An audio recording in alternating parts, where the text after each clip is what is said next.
बच्चों, good morning everyone. मैं मनोज आर्य आर्य knowledge point YouTube channel के माध्यम से आप लोगों के बीच में 12th आर्ट्स हिंदी मीडियम और इंग्लिश मीडियम दोनों के जो कंप्लीट वीडियो हैं चैप्टर्स के, वो मैं ला रहा हूँ। तो आपको वीडियो अच्छी लगे तो आप लाइक करें, कमेंट करें और सब्सक्राइब करें। और ज़्यादा से ज़्यादा हो सके जो बच्चे जो घर पर बैठ करके पढ़ रहे हैं, क्योंकि स्कूलें खुल नहीं रही हैं, तो 12th आर्ट्स, ज्योग्राफी, हिंदी और इंग्लिश मीडियम दोनों के नोट्स और पीडीएफ के लिए भी आप मुझसे संपर्क कर सकते हैं। और साथ ही साथ में आप जो है कि वीडियो के लिए मैं कंप्लीट जो है ये वीडियो हो जाएगा सभी, तो आपको लिंक भी एक साथ में एक वीडियो में आपको प्रोवाइड करा दूंगा। कंटिन्यू आपके कुछ चैप्टर्स के वीडियो बन गए हैं और चल रहे हैं, तो आप ज़्यादा से ज़्यादा ग्रुप में और अपने जो परिचित हैं उन सबको शेयर करें वीडियो को। Morning everyone. Subject geography class 11th arts English medium में हम लेसन नंबर 5 आज स्टार्ट कर रहे हैं। लेसन नंबर 3 तक आपका कंप्लीट हो गया। लेसन 4 जो है बीच में ड्रॉप कर रहे हैं, उसको नेक्स्ट आगे हम करेंगे। पहले लेसन नंबर 5 को कंप्लीट करते हैं, ठीक है। और लेसन नंबर 5 का जो नाम है वो नेम है नेचुरल वेजिटेशन, यानी कि प्राकृतिक वनस्पति। प्राकृतिक वनस्पति के बारे में आप इसमें पढ़ेंगे। तो आज हम बात करेंगे नेचुरल वेजिटेशन की। तो natural vegetation refer to a plant community that has been left undistributed over a long time, यानी undistributed यानी कि यहाँ पे कोई बिना कुछ देखें आप long time तक, so as the allow its individual species to adjust themselves to climate and soil conditions as fully as possible। मूल रूप से देखें जो नेचुरल प्राकृतिक वनस्पति जो होती है refer to a plant community, यहाँ पर बहुत सारे जो हैं प्लांट्स जो होते हैं, पेड़ पौधे होते हैं, वो फैले हुए रहते हैं। इंडिविजुअल स्पीसीज़ यहाँ एडजस्ट देमसेल्फ क्लाइमेट और सॉइल के अकॉर्डिंग यहाँ पर जो वनस्पति पाई जाती है। आगे इसमें देखें, India is a land a great very variant natural vegetation. यहाँ पर बहुत सारी जो वनस्पति पाई जाती है। तो एरिया देखें, हिमालयन हाइट्स में mark with temperate vegetations and Western Ghat and Andaman Nicobar island have tropical rain forest and deltaic regions have tropical forest and mangrove one. The desert and semi-desert areas Rajasthan are now a cactal यानी कटीले one, a wide and variant bushes and thorn vegetation depending upon the variation in the climate and soil। और ये किस पर depend करता है? वहाँ की वनस्पति जो है वहाँ के क्लाइमेट और सॉइल पर डिपेंड करती है। The vegetation of India changes from the origin to another। देखें, on the basis of creating common features such as the predominate vegetation type and climate regions Indian forest can be divide into the following groups। देखें, Indian forest can be divide into the following groups। First, tropical evergreen and semi evergreen forest first type है। Second जो देखें, tropical deciduous forest, tropical thorn forest and mountain forest. Mountain जिसे कहेंगे mountain, MOUNT, mountain भी बोलते हैं। Littoral and swamp forest. ये कुछ 5 जो टाइप्स हैं ये डिवाइड किए गए हैं। तो इसमें फर्स्ट पढ़ते हैं हम tropical evergreen and semi evergreen forest. This forest are found in the western slope. कहाँ पर? वेस्टर्न स्लोप्स यानी घाट।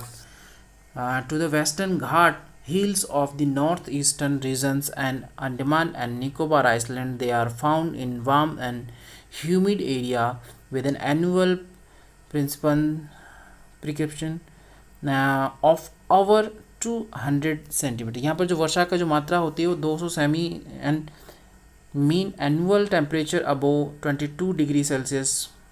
3 reach great height up to the 16 metre और अबोव 60 मीटर से ऊपर जो वाले क्षेत्रों में such this forest appear green all the year around. पूरे साल भर ये हरे रहते हैं। Species found in this forest include rosewood, mahogany, ebony, ETC। ये टाइप ऑफ ट्रीज़ हैं। कुछ मुख्य प्रकार हैं। The oak forest in Garhwal and Kumaon were replaced by pine को चीड़ भी बोलते हैं, चीड़ की लकड़ी, which was needed to lay railway line. और इनका उपयोग रेलवे लाइन के फंटे जो हैं बनाने के लिए किया जाता है। सेकंड टाइप जो है इसमें पढ़ेंगे द ट्रॉपिकल डिसीडियस फॉरेस्ट की बात करेंगे हम यहाँ। These are the most widespread forest in India, they are also called in monsoon forest. इसको डिटेल से जो है हम आगे देखें, on the basis of availability of water divide into moist and dry deciduous यानी कि ड्राई और शुष्क भागों में बांटा गया है. द मॉइस्ट यानी कि आर्द्र, the moist deciduous forest are more pronounced the region which recorded rainfall between. यहाँ पर जो रेनफॉल है, जो वर्षा होती है, वो 100 से 200 सेमी के बीच में होती है. ये OM नहीं है, CM है. This forest are found in the north east state along the foot hills of Himalaya, eastern slope of the western Ghat and Odisha. Teak, sal, shisham, hurrah, महुआ, आंवला, चंदन, sandwood, etc. are main tree of this region are the main species of the forest. यानी कि यहाँ की मुख्य जो वनस्पति प्रजातियाँ हैं वो ये हैं. ठीक है. Dry deciduous convert vast area of the country where rainfall range between 70 से 100 के बीच में. आप देखें on the basis water margin it has traditions to the moist. यहाँ पर जो आर्द्रता होती है वो कम होती है. Moist deciduous while on the their margin to thorn forest, tendu, palas. यहाँ पर जो उष्ण वन पाए जाते हैं उसमें जो स्पीसीज ऑफ ट्री जो हैं, tendu, palas, amaltas, bael, khair, etc. Are the common tree of this forest. ठीक है. आगे इसमें देखें तो आपके आता है ट्रॉपिकल थॉर्न फॉरेस्ट. कौन से आते हैं? Tropical thorn forest. Tropical thorn forest occur the area which receive rainfall less than 50%, यानी कि 50 सेमी से कम. It is include semi arid area होता है ये. The south west, Punjab, Haryana, Rajasthan, Gujarat, Madhya Pradesh, UP. Important species found are babul, ber, wild date palms, khair, neem, khejri, palas, etc. Tussock grass grow, यहाँ पर जो घास grow up to the high 2 metre as the under growth. ठीक है. जंगलों में यहाँ पर 2 मीटर लंबी घास पाई जाती है. माउंटेन फॉरेस्ट की बात करें, mountain forest can be classified in 2 types of northern mountain and forest and the southern mountain forest. ये मेन आपके 2 टाइप्स हैं माउंटेन के, northern mountain and southern mountain. ठीक है. फॉरेस्ट के बाद माउंटेन फॉरेस्ट हम देख रहे थे. तो डिसीडियस फॉरेस्ट उसमें हम देखें are found in the foot hills of the Himalaya. जो हिमालय के तलहटी वाला क्षेत्र है उसमें ये माउंटेन हिल्स और फुट हिल डिसीडियस फॉरेस्ट जो है वो दिखाई देता है. It is succeeded by the way temperate type of forest between an latitude of 1000 to 2000 metre, यानी कि ऊंचाई पर ये मिलते हैं 1000 से 2000 मीटर की ऊंचाई पर. In the higher hills range और north western India, hilly area to West Bengal and Uttarakhand, evergreen broad leaf tree such as a oak. जो यहाँ हरे भरे पेड़ रहते हैं उनमें आप देखें ओक है, चेस्टनट है, are predominate. The other is ड्रबलवुड, many used in कंस्ट्रक्शन. यहाँ कुछ पेड़ों की जो किस्में हैं वो कंस्ट्रक्शन के यूज़ में भी ली जाती हैं कंस्ट्रक्शन एक्टिविटीज़ में. सिमिलर द चिनार, यहाँ देखें, similar the chinar and walnut which the famous Kashmir handicraft. Chinar और वॉलनट ये कश्मीर में हैंडीक्राफ्ट के लिए प्रसिद्ध है. belong to this joint blue pine and spruce appear at altitudes of 2225 से 3048 मीटर की ऊंचाई पर. At higher longitude mosses and lichens from part of the thunder vegetation. जो है ठंड उच्च क्षेत्रों में इस प्रकार की वनस्पति और पेड़ देखने को मिलते हैं. द साउथर्न माउंटेन फॉरेस्ट की बात करें, include the forest found in 3 distinct area of peninsular India, western Ghat, the Vindhyachal and the Nilgiri, called solas, Vindhyachal और नीलगिरी जो क्षेत्र है, जो साउथर्न माउंटेन फॉरेस्ट के रूप में हम जानते हैं, जैसे साउथर्न जो एरिया है वहाँ पर विंध्याचल जो पर्वत श्रेणियाँ हैं, वेस्टर्न घाट जो है, नीलगिरी जो है, वहाँ पर वो है कार्ड सोलास के वन पाए जाते हैं। अन्नामलाई एंड पलनी हिल्स, यहाँ वहाँ दक्षिण में साउथर्न में दो हिल्स और ज़्यादा प्रमुख, अन्नामलाई जिसकी अनाईमुड़ी सबसे ऊंची हिल पीक है। आगे देखें littoral and swamp forest, littoral and swamp forest की बात करें, India has a rich variety of wetland habitats, about 70% of this comprises area under paddy cultivation. यहाँ पर कल्टीवेशन बहुत सी कृषि होती है और कृषि पर 70% यहाँ पर निर्भर है। Total area of wetland is 3.9 million hectare. The country's wetland have been grouped into the 8 category. इसमें पहला देखें तो Deccan plateau in the south western coast wetland, ठीक है। सेकंड हम देखें तो Rajasthan, Gujarat and the gulf Kutch, वो वाला क्षेत्र भी wetland. Fresh water lake and reserve from Gujarat, Rajasthan, ठीक है। केवलादेव नेशनल पार्क जो राजस्थान में भरतपुर में है।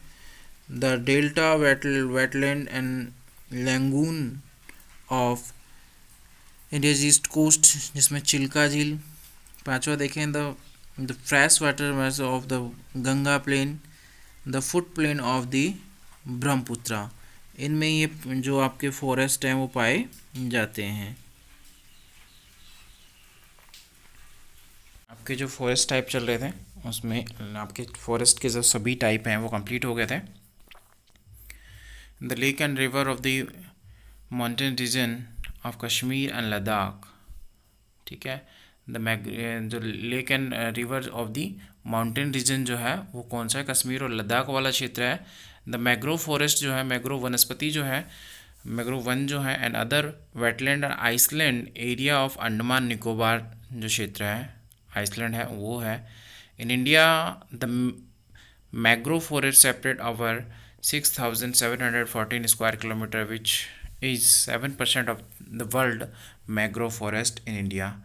यानी कि जो 7% जो वन है मैग्रोव वनस्पति है, मैग्रोव को अनूप वन बोलते हैं बेटा ने, ठीक है। दलदलीय वन बोलते हैं, ज्वारीय वन बोलते हैं, अनूप वन बोलते हैं हिंदी में, इंग्लिश में मैग्रोव वन बोलते हैं, ठीक है। तो आगे हम देखें इस forest cover in India. According to the state records the forest area cover 23.28%, 23.28% of the total land area of the country according report 2011. The actual forest cover in India is only 21.05% of the forest cover.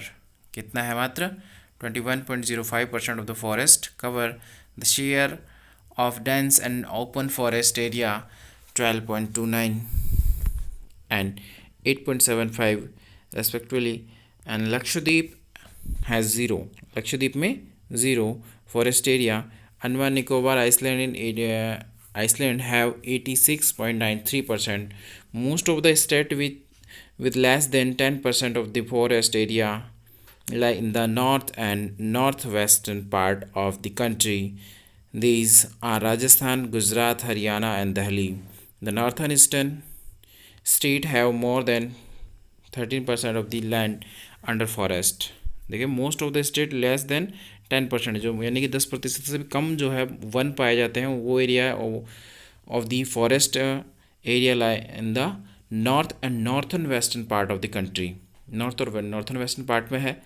जैसे हम बात करें Rajasthan state है, गुजरात है, हरियाणा है, दिल्ली है, इनमें जो हमारे जो फॉरेस्ट हैं वो बहुत ही कम पाए जाते हैं। The northern eastern state have more than 13%। Northern east जो है वो पार्ट में वहाँ 30% से ज़्यादा जो है लैंड एरिया पर आपके फॉरेस्ट एरिया पाया जाता है। फॉरेस्ट कंजर्वेशन की बात करें, वन संरक्षण की बात करें, forest have the interact and inter relationship with life and environment.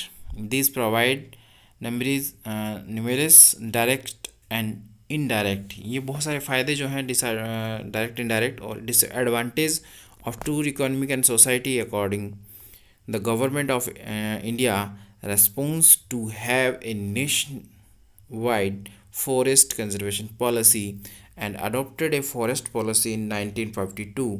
जो वन संरक्षण अधिनियम बनाया गया वो 1952 में बनाया गया, विच वाज फ्यूचर मॉडिफाई इन 1988। और इस जो फॉरेस्ट कंजर्वेशन जो बनाया गया इसको 1988 में जो है वो क्या किया गया, इसे चेंज किया गया, मॉडिफाई किया गया और सुधारा गया। According to the new forest policy की बात करें तो भारत में जो है वनों में सुधार किया गया है, वनों की स्थिति में सुधार किया गया है। सो प्लीज़ आप लोगों यहाँ देखें तो आपने सभी मेजर टाइप्स पढ़े, किन के फॉरेस्ट टाइप पढ़े और मुख्य मुख्य कहाँ पर मिलते हैं। फॉरेस्ट कवर इन इंडिया आपने देखा कि इंडिया का 23.28% जो पार्ट है उस पर वन पाए जाते हैं। इंसेंटली इंडिया में जो है 21.05% जो है फॉरेस्ट कवर एरिया है। ठीक है, सबसे अधिक जो फॉरेस्ट पाया जाता है अंडमान निकोबार में 86.93 यानी कि 87% पाया जाता है। ठीक है, और जहाँ वन नहीं है 10% से भी लेस देन है तो राजस्थान, गुजरात, हरियाणा, दिल्ली, ये 4 कंट्री हैं। सॉरी 4 कंट्री बोल गया मैं, स्टेट है। और इन स्टेट में जो है अंडर 10% से भी नीचे जाता है, लेस है। ठीक है, और 13% लैंड जो है वो अंडर कवर फॉरेस्ट है, फॉरेस्ट से कवर है। तो उसमें आप देखें नॉर्थन ईस्टर्न जो स्टेट्स हैं वो हैं। फॉरेस्ट कंजर्वेशन की बात करें तो 1952 में पॉलिसी बनाई गई और 1988 में वो संशोधित की गई और उसमें मॉडिफाई कर दिया गया। ठीक है, आज के लिए इतना ही। में हम कंटिन्यू देखें, government will be emphasis sustainable forest management. Sustainable forest management से अभिप्राय है कि ऐसा मैनेजमेंट जिसमें जो है भविष्य के लिए जो है पेड़ पौधे या संसाधन जो है बच सकें। Sustainable management in order to conserve and expand forest reserve on the one hand and to meet the need of local people on the other। इसमें जो सबसे ज़्यादा सहभागिता रहेगी वो लोकल पीपल्स भी, गवर्नमेंट भी, दोनों मिलकर काम करें तो फॉरेस्ट को बचाया जा सकता है। सोशल फॉरेस्ट्री, सामाजिक वानिकी जिसे बोलते हैं। Social forestry means the management of protection of forest and forestation on brainland with the purpose of helping in the environment, social and rural development. The National Commission on Agriculture 1976 has classified social forestry into 3 category। कौन कौन सी हैं? First forestry, कौन सी? Urban forestry, rural forestry, agroforestry, 3 है इसमें। Urban forestry pretend to the raising and management of tree on public and privately owned land in the around urban center। यानी कि public जो है प्राइवेट प्रॉपर्टीज़ हैं या गवर्नमेंट जो area है उसका मैनेजमेंट करें, वहाँ पर ट्रीज़ लगाएं, रेजिंग वनस्पति का। ठीक है, अर्बन सेंटर सचेज और अर्बन्स में भी लगाया जा रहा है, such as a green belt parks. Green belt सड़कों के किनारे वगैरह आप देखते हैं, किनारों पर बीच में पार्क्स बनाए जा रहे हैं, रोड साइड पर एवेन्यूज़, इंडस्ट्रियल एंड कमर्शियल जो ग्रीन बेल्ट हैं कमर्शियल एरिया में बनाए जा रहे हैं। Rural forestry lays emphasis and promotion of agro forestry and community forestry भी लगाई जा रही। रूरल एरिया में कम्युनिटी सामूहिक रूप से लोग लगा रहे हैं एग्रो, ठीक है, पेड़ पौधों के बागान। Agro forestry is the raising to tree and agriculture crop on the same land inclusive of the waste pets. It combine forestry with agriculture, these altering the simultaneous production of folders, wool, timber and fruits. Community forestry involve the raising of tree on public or community land such as the village, pasture and temple land such as the village। जो मंदिर की ज़मीन होती है, community की ज़मीन होती है, पब्लिक पैलेस होते हैं जो ग्रामीण क्षेत्रों में, उनमें फॉरेस्ट्री इस प्रकार के जो वन है, पेड़ पौधे हैं वो लगाए जा रहे चाहिए जिससे कि वनीकरण या पेड़ों की संख्या बढ़े, जिससे कि फॉरेस्ट जो एरिया है वो बढ़े और सोसाइटी जो है, सोसाइटी में जो है पेड़ों की संख्या, ट्रीज़ की संख्या जो है वो बढ़ सके। हम पढ़ रहे थे फॉरेस्ट्री के बारे में, तो इसमें फार्म फॉरेस्ट्री अगला जो पढ़ेंगे हम, फार्म फॉरेस्ट्री जिसमें बड़े बड़े फार्म बनाए जाते हैं। Farm forestry is a term applied to the process under which farmers grow trees for commercial and non commercial purpose and their farms land forest department of various state distribute seedling of tree free of cost to small and medium farmers. Small and medium farmers को जो है ये forestry लगाने के लिए, फार्मों पर पेड़ लगाने के लिए जो ये दिए जाते हैं, निःशुल्क दिए जाते हैं, फ्री ऑफ कॉस्ट दिए जाते हैं। आगे देखें, वाइल्ड लाइफ की बात करें, वन्य जीवों की बात करें। Wild life of India is the greater nature heritage. यहाँ पर बहुत सारी प्रजातियाँ पाई जाती हैं, बहुत बड़ा क्षेत्र है। It is estimate that about 4 to 5% of all now plants and animals species on the earth are found in India। 4 से 5% पेड़ों की और पक्षी जाति या प्रजातियाँ जो हैं जंतुओं की, वो भारत में पाई जाती हैं पूरे विश्व की। Some of the important reason of the declining of wildlife are as follow. तो यहाँ देखें हम, industrial and technological advancement brought about a rapid increase in the exploitation of forest resources. More and more land were cleared from roads, agriculture, human settlements, mining, etc.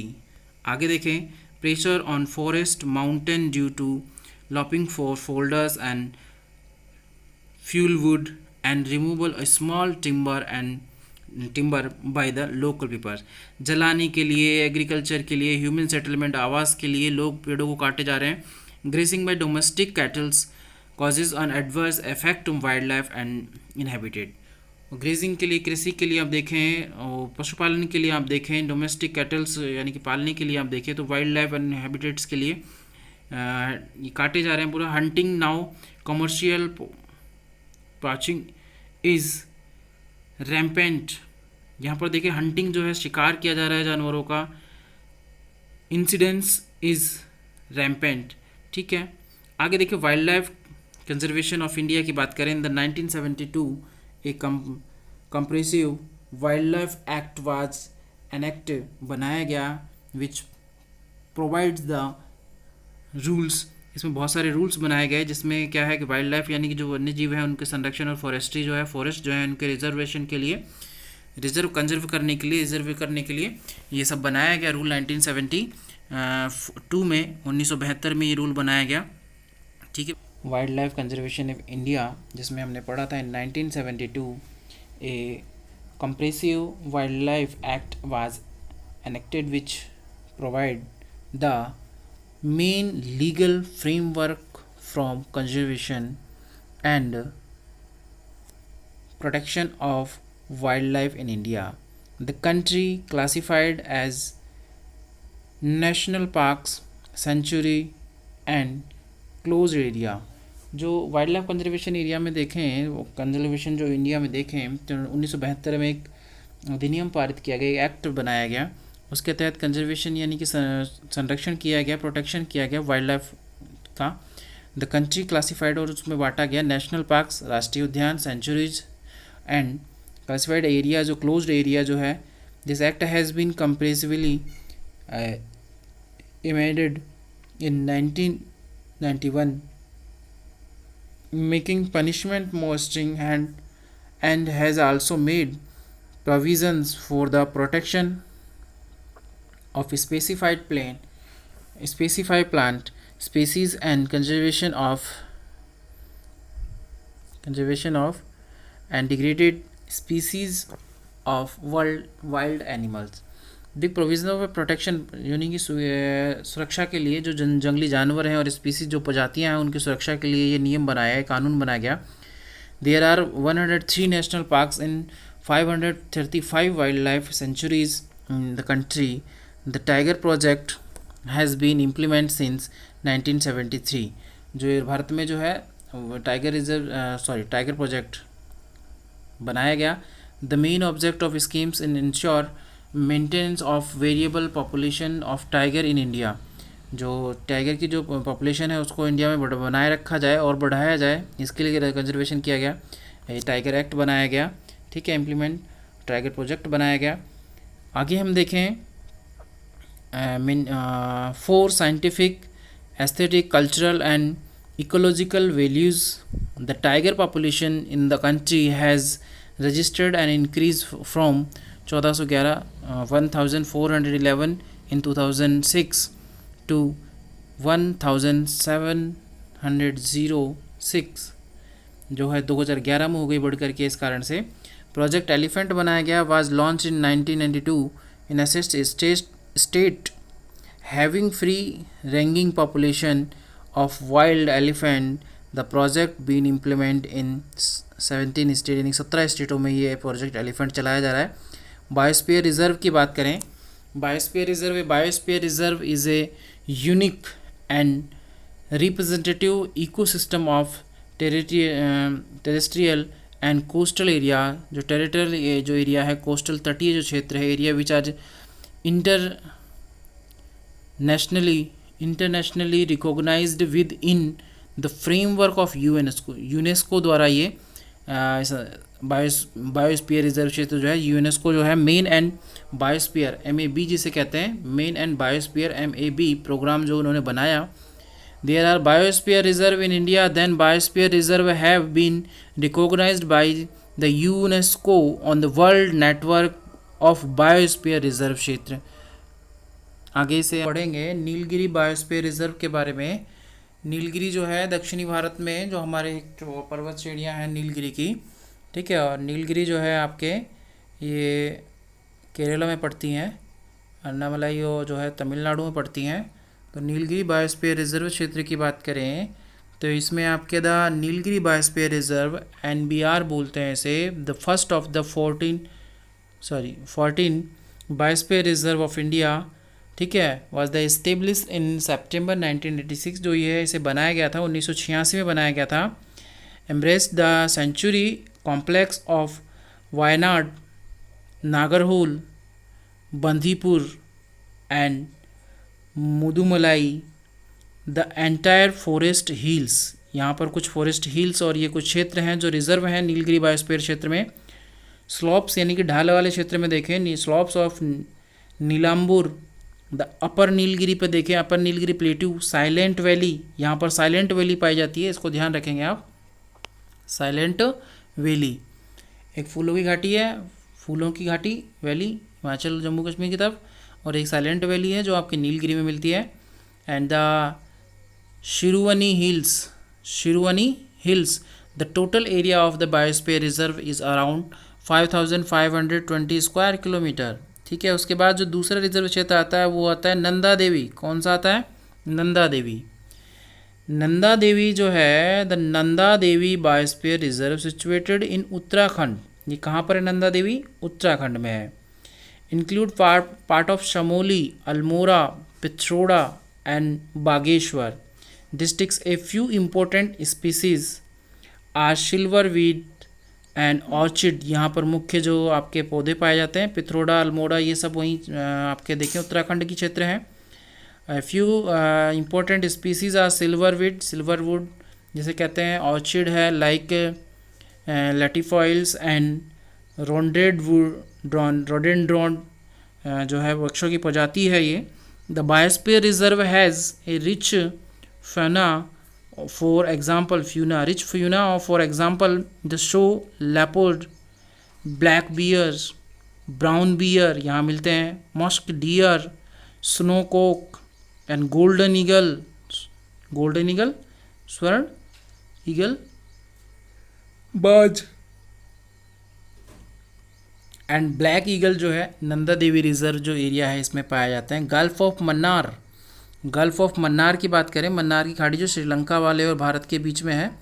Gulf of Mannar जो है the gulf of Mannar biosphere reserve cover an area of 10,500 square 10,000 बोल गया मैं 1,05,000 hectare square kilometre on the southern coast of India. कहाँ पर है ये? Southern coast of India, ठीक है। It is one of the world's richest region from marine biodiversity perspective. ये सबसे जो प्रमुख क्षेत्र है बायोडाइवर्सिटी में, रिचर्ड है, अमीर माना जाता है एक तरीके से, अधिकता है यहाँ पर। The biosphere reserve comprises 21 island with estuary, यहाँ पर एस्चुरी ब्रांचेस हैं, forest of the near shore environment, sea grasses, coral reef यहाँ पर है, कोरल रीफ जिसे कहते हैं, प्रवाल भित्ति बोलते हैं, salt marches and mangrove one यहाँ पाए जाते हैं, मैग्रोव वनस्पति बोलते हैं इसे। अमोंग द गल्फ्स 1600 प्लांट की प्रजातियाँ यहाँ मिलती हैं। Animal species are the globally, जो पूरे विश्व में मिलती हैं, उनमें से यहाँ पर मुख्य प्रजाति, इसीलिए इसमें कहा गया the richest region from the marine biodiversity. ठीक है, कौन सा? Gulf of Mannar. पढ़ रहे थे बायोस्फीयर रिजर्व क्षेत्र के बारे में, तो उसमें से कुछ नीलगिरी, नंदा देवी और ये सब बायो रिजर्व क्षेत्र हमने पढ़े। अंग्रेजी एग्जाम्पल है sea cow beside 6 mangrove species endemic and peninsular India's are also integrated, यानी कि कुछ 6 जो प्रजातियां हैं, मैग्रो प्रजातियां और स्पीसीज जो हैं हम यहाँ देखी हमने नीलगिरी में। तो आगे जो आता है सुंदरवन आता है। कौन सा आता है? सुंदरवन। और सुंदरवन जो है वेस्ट बंगाल में है। Sundarban biosphere reserve it is located in the swamp delta. ये डेल्टा क्षेत्र जो है पश्चिम बंगाल वेस्ट बंगाल में है। Of the river the Ganga in West Bengal it extend over a vast area of, यहाँ जो नदियों द्वारा लाया गया मलबा जो वेस्ट होता है वो इकट्ठा होता है 9613 kilometre square kilometre and consist to mangrove forest. और यहाँ पर mangrove forest, swamp and forested island यहाँ पे हैं। Sundarban is the home of nearly 200 royal Bengal tiger. यहाँ पर 200 से अधिक रॉयल बंगाल टाइगर पाए जाते हैं। More than 117 birds species are now to inhabited this mangrove forest. यहाँ पर जो है आपके 170 से अधिक बर्ड यानी कि पक्षियों की प्रजातियाँ, बर्ड स्पीसीज जो हैं पाई जाती हैं। ठीक है, adapting itself to the saline and fresh water environment the tiger at the park are good. यहाँ पर टाइगर्स जो हैं उनके लिए रिजर्व पार्क बनाए गए हैं। Swimmers and they hunt scared prey such as chital, deer, barking deer भौंकने वाला हिरण, वाइल्ड पिग एंड इवन मस्क्यूज एटसेट्रा यहाँ पर मिलते हैं। In the Sundarban the mangrove forest are characterised by heritage, ये कुछ लिखा हुआ है, heritiera from a species value for its timber. यहाँ पर जो प्रजातियाँ हैं पेड़ों की वो स्पीसीज टिम्बर के लिए, लकड़ी उद्योग के लिए काम में आती है। लिस्ट ऑफ बायोस्फीयर रिजर्व क्षेत्र हम इंडिया में देखें तो बहुत सारे बायो रिजर्व क्षेत्र जो है यहाँ पर। पहला है नीलगिरी, सेकंड है नंदा देवी, थर्ड है नौकरोक, चौथा है मानस, पांचवा सुंदरबन, छठा गल्फ ऑफ मन्नार, सातवां ग्रेट निकोबार, आठवां सिमलीपाल उड़ीसा में है, पंचमटी जो है मध्य प्रदेश में है, अचनकमर जो है अमरकंटक अचनकमर अम्बी में, एमपी छत्तीसगढ़ दोनों में है, डिब्रू आसाम में है, डिब्रूगढ़ जिसे बोलते हैं। ठीक है, दिहांग दिबांग अरुणाचल प्रदेश में 2 नदियां भी हैं, दिहांग और दिबांग। कंचनजंगा सिक्किम में, ये कंचनजंगा ही होनी चाहिए, सिक्किम में कैसे पहुंच गया ये? ठीक है, कंचनजंगा तो सिक्किम में नहीं, हाँ सिक्किम, कंचनजंगा जो चोटी है सिक्किम बिल्कुल। कच्छ गुजरात में है, अगस्तमलाई केरला में है, कोल्ड डेजर्ट जो है हिमाचल प्रदेश में है, एंड सिहाचलम जो है ये आंध्र प्रदेश में है, और पन्ना जो है ये कहाँ पर है? एमपी में है। ठीक है, दिस लेसन इज क्लोज।